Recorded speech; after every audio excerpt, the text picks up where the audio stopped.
A sigh of relief for air travelers. American Airlines is still flying after President Clinton orders striking pilots back to work. 1 year after taking office, the new leader of the NAACP reports to his membership. And the new connection for telephone users could mean big savings for overseas calls. This is the CBS Evening News with Paula Zahn. Good evening. American Airlines was up and flying today after President Clinton ordered striking pilots back to work for at least 60 days. American says it expects to resume all flights by tomorrow.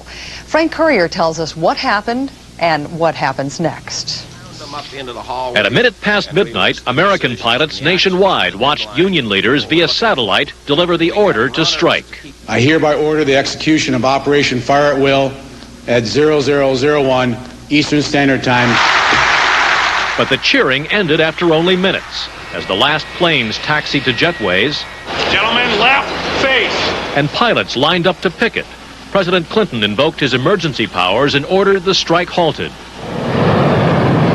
During a 60-day cooling-off period, pilots must keep flying while a presidentially appointed three-member mediation board comes up with a non-binding settlement for both sides to consider. We would have preferred he not interject himself in here. He has made a decision. He's the President of the United States. He can do that, and we will comply. Management had asked for the president's help after 4 days of marathon talks broke down, and the pilots' union rejected a federal mediator's compromise. If there's any silvery lining to the cloud, the airline is operating, and we're delighted that it's operating. Many of Americans' highly paid pilots who are demanding an 11% salary hike are disappointed. It's back to square one again. I think it's very ironic that someone who is elected on the back of labor steps on labor's back. And most of the more than 90,000 employees at American Airlines who would have been laid off are relieved. In 60 days, I'll be even more relieved. We were terrified that we were going to be out on a long strike. If either side rejects the emergency mediation proposal, Congress has the legal authority to impose a settlement to keep pilots in the air. Their impact upon the whole economy is so critical at this point that I frankly think Congress will intervene. For now, American can claim victory, having asked the White House for help in a labor dispute that could have cost the airline up to $50 million a day. Paula? Frank, what are the chances that the emergency board are actually going to come up with an agreement that is acceptable to both sides? Labor analysts seem to think the chances are pretty good. Neither the president nor Congress probably will allow a strike. And even if the emergency board is successful in bringing compromise on issues of pay raise and job security, one problem mediators probably will never resolve is the deep distrust that exists now between the pilots and upper management. Frank Courier, thanks so much. For thousands of holiday weekend travelers, the cooling off order was the best White House announcement they've ever heard. One relief passenger summed it up like this: life is good again. Elizabeth Caledon has more on the flying public's reaction. We're going away. For these New Yorkers, the averted strike means a long-awaited, long weekend in the Caribbean. They and passengers like them around the country stayed up until the wee hours of the morning, waiting to find out if their vacation plans would be ruined. Well, we were really excited because we've been waiting a long time to go away, and we were basically watching the news all night. Fewer than 100 flights worldwide were affected by the strike, but the early morning edict from President Clinton meant thousands of travelers didn't know if they were coming or going until the last minute. We were really on the edge as to whether it was going to be settled or whether it was going to go on. We were going to cancel the trip to Aruba and either stay home or maybe try to find a trip to go somewhere else. President Clinton's intervention may not have won him many friends among American Airlines pilots, but the move seems to have made Democrats out of lots of travelers whose Caribbean vacations were rescued. Thank God that President Clinton came in, and I think he did the right thing for the American public. I want to thank the President of the United States for allowing us to enjoy our hard-earned vacation. Good morning, Doggone Worldwide Vacation. The reprieve was also welcome news for travel agents who were prepared with a wide array of contingency plans just in case. Just after midnight last night, when we realized there wouldn't be a strike, we immediately canceled all our charters and the extra segments we had negotiated for. To make up for any inconvenience to its passengers, American Airlines is now offering fare discounts up to 50% and double the frequent flyer miles. They're confident the flying public can be very forgiving in the face of a good deal. Elizabeth Caledon, CBS News, New York.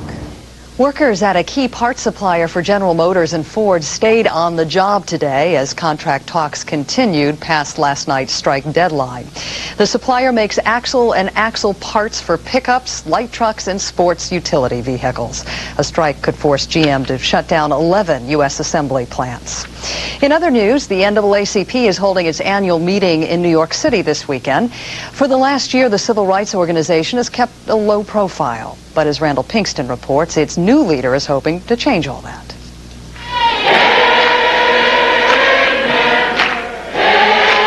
Back from the brink of financial collapse a year ago, the NAACP's board of directors had something to sing about today.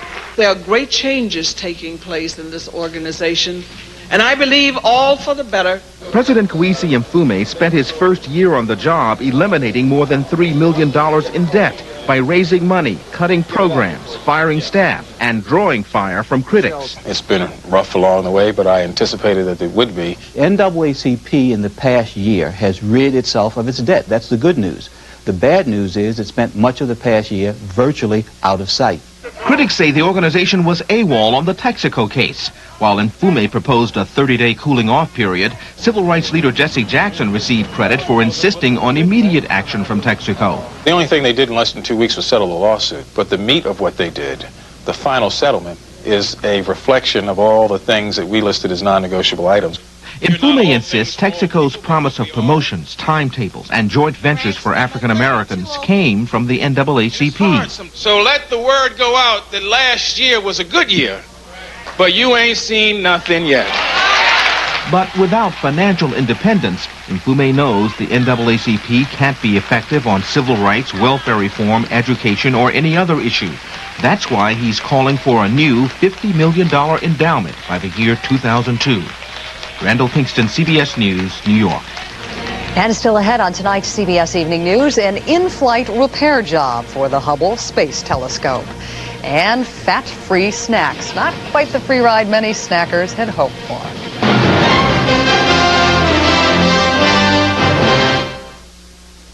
When I got rid of my gray hair, I wanted a natural look, so I didn't take any chances. I used the sure thing for a natural look called Just for Men. Apply Just for Men, and in 5 minutes, rinse. It's specially timed to blend away gray, bring back your natural look, and condition hair. It's a sure thing. Just for Men, the sure thing for a natural look. And now try Just for Men Color Gel for the hard-to-color hair of mustaches and beards. Brush in, rinse out. Just 5 minutes.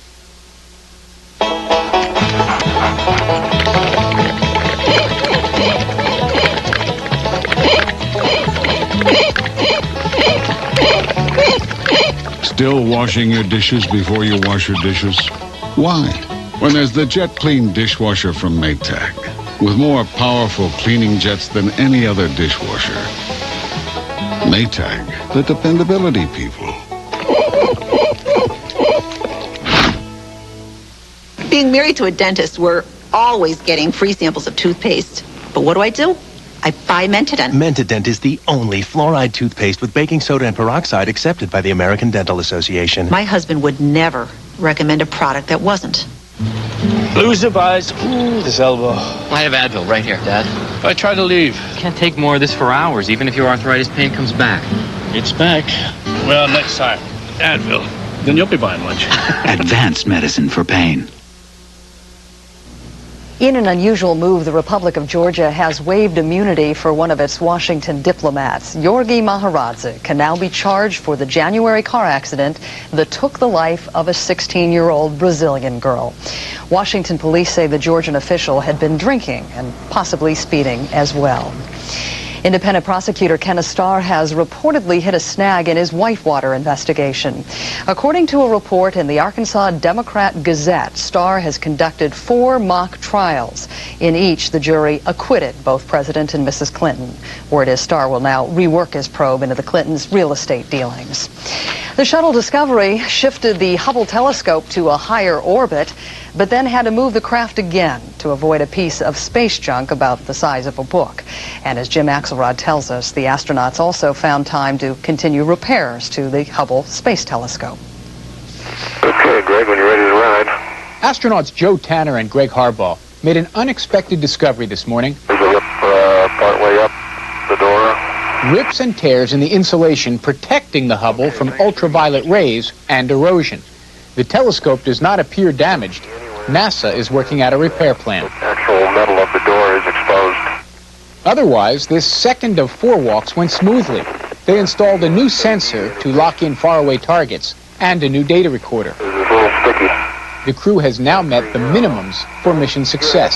5 inches to go. If you like what you've seen at the Spacewalkers this week, plan on a lot more. Later this year, NASA will begin building a permanent space station with the Russians. That will take 600 hours of spacewalks, as many as NASA's already logged in its entire history. It's a labor-intensive task. It's not a case of you simply go up and slap 2 pieces of equipment together. CBS News space consultant Bill Harwood says there are experts who wonder if NASA is ready for this. It's a huge commitment in terms of resources and training, and it's certainly a challenging task for them to pull off. We're not yet ready for that. Retiring astronaut Story Musgrave was the first spacewalker of the shuttle era. He questions whether NASA is moving quickly enough with its training. It's a matter of how aggressive you are. It's a matter of acknowledging what it takes to do spacewalks. The launch to begin space station construction is set for December. NASA can only hope for the kind of success with that project that this week's spacewalkers seem to be having with theirs. Jim Axelrod, CBS News, at the Kennedy Space Center. World trade officials signed a landmark agreement today that could revolutionize the $600 billion global telecommunications market. Cheryl Atkins reports it may lead to a dramatic drop in the rates we pay for calls to other countries. Shortly after negotiators closed the unprecedented deal today in Geneva, Switzerland, the U.S. trade representative in Washington gave the stunning forecast for American consumers. We estimate that the average cost of international phone calls will drop by 80%. From an average $1 a minute for an international call to just 20 cents. And that's not all. U.S. officials predict the trade deal will create 1 million U.S. jobs over the next decade. The agreement is, in effect, an AT&T-style breakup of phone company monopolies around the world. For the first time, markets from Austria to Australia will open to foreign competition. U.S. companies will be allowed to offer satellite internet access in Korea, handheld satellite phones in Japan. They'll no longer bear the high cost of dealing with government-run monopolies and can pass along the savings to customers. For telecommunications regulation, it's the biggest change since Alexander Graham Bell invented the telephone, because it moves from a belief that monopoly helps people to a recognition that it's competition that helps people. And for average Americans, it'll make connecting to the world a whole lot easier. We no longer have to see the United States as our entire world. We can think globally. We can say, okay, do I want to travel more? Do I want to expose my children to more opportunities? In all, 95% of the world's telecom markets will be open to foreign competition beginning next year. With America the industry leader, trade officials say American businesses and consumers will be the biggest winners. Cheryl Atkinson, CBS News, Washington.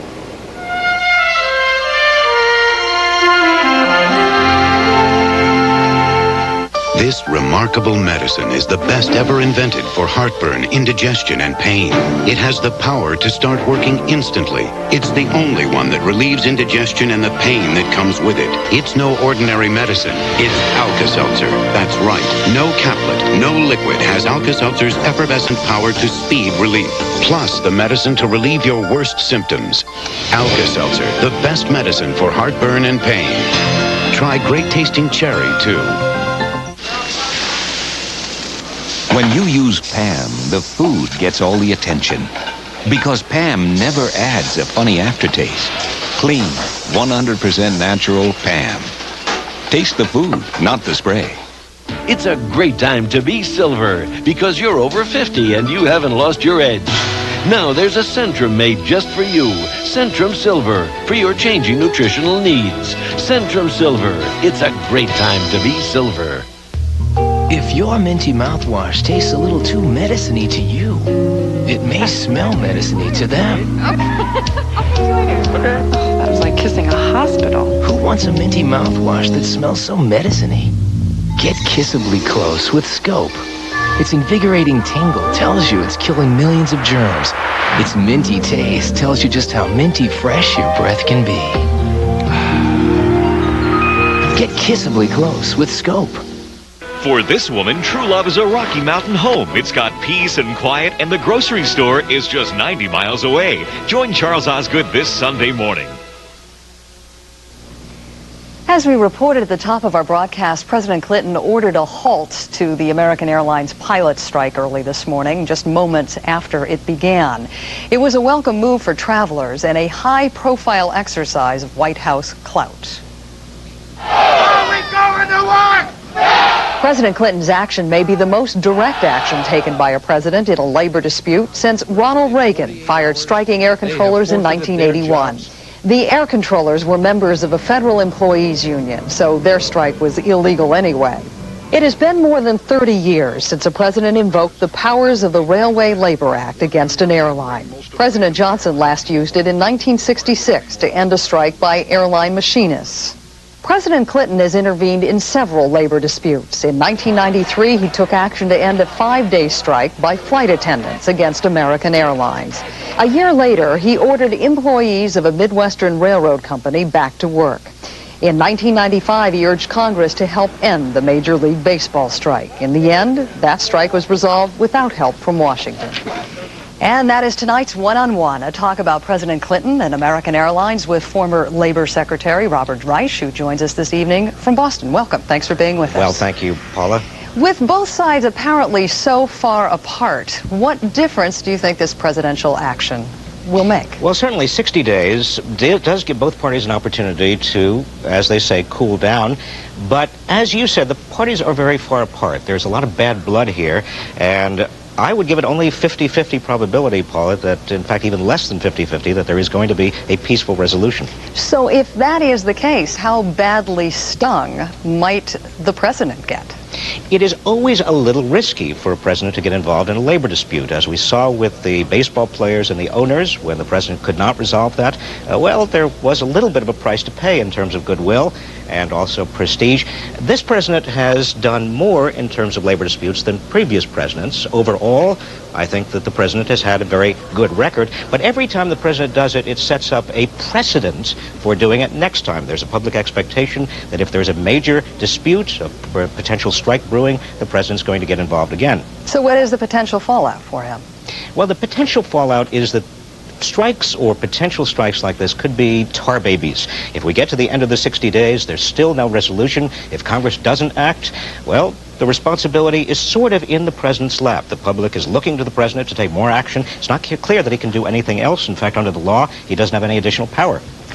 Some consumers think they're winning in all this because they're already seeing American Airlines drastically cut its rates to woo them back, with other airlines following suit. Where does the consumer end up in all of this? The consumers are, at least in the short term, the big winners. Obviously, travelers this weekend, Paula, are big winners. If American cuts its fares, as it is expected to do, there could be a fare war, and that means that travelers are going to be big winners over the future.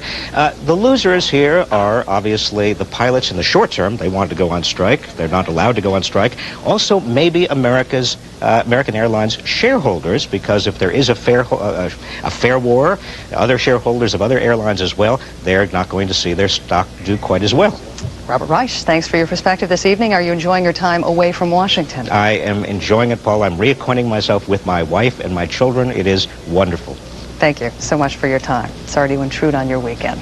When we come back, in the wake of a Gulf War, a new drive to protect troops against germ warfare. We'll be right back.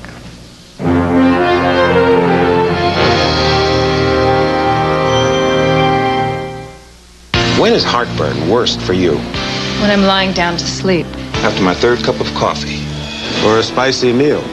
Whenever it is, your worst heartburn calls for Zantac 75. See, Zantac 75 starts working fast, faster than Pepsid AC, and nothing works longer. In fact, doctors have prescribed the medicine in Zantac 75 more than all other acid reducers. The smart choice for your worst heartburn.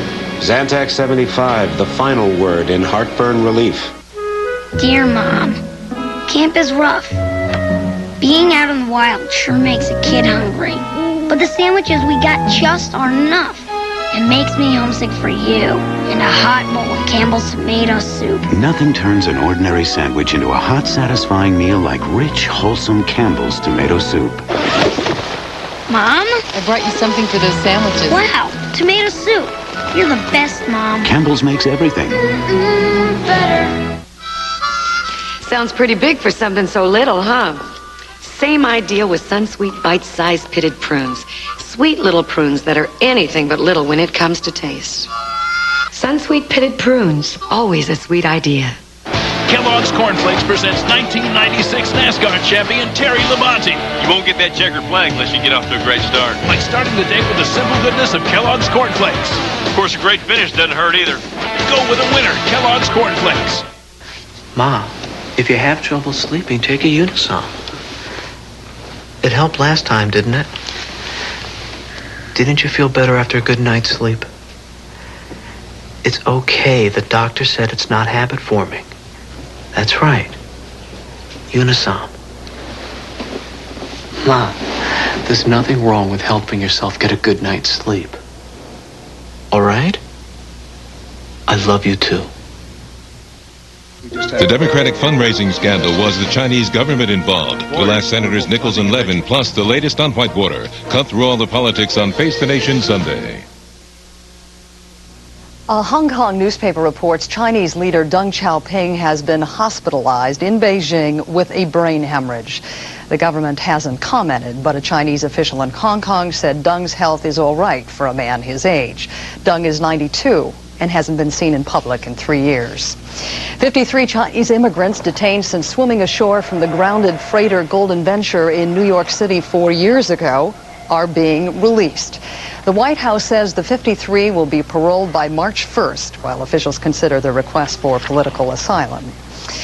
6 years ago next week, the ground attack began in the Persian Gulf War against Iraq. The specter of germ warfare caught U.S. forces without adequate means of detection. But as we hear from Troy Roberts, the Pentagon is developing new technology that could also have non-military applications.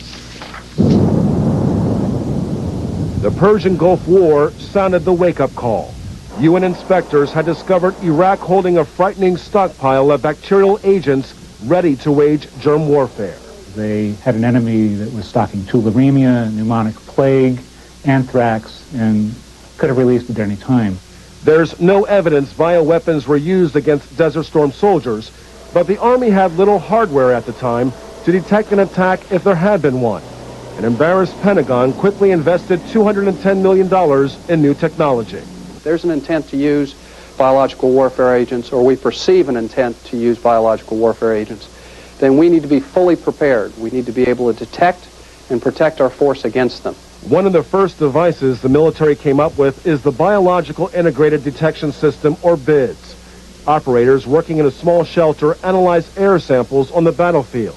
There are units at Fort McClellan in Alabama, and engineers are already working on equipment improvements. The Pentagon's program has been given some urgency with recent intelligence information that at least 5 to 10 countries are developing bioweapons.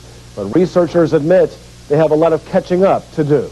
Journalist Kevin Krajcik researched airborne diseases for 3 months for an article in the current Discover magazine. The people who study airborne germs might be called aerobiologists. Most of them have told me that they can detect maybe 10 or 20% of what's in the air, and that's on a good day. The military's technological advances could someday help hospitals control the spread of airborne diseases like tuberculosis. Anything that can help us in terms of an early warning system would be always very, very helpful. The military plans to unveil more sophisticated bioagent detectors within the next 2 years. Still, the challenge remains, matching the pace of the high-tech advances with the dangers that may be present in the air we breathe. Troy Roberts, CBS News, New York.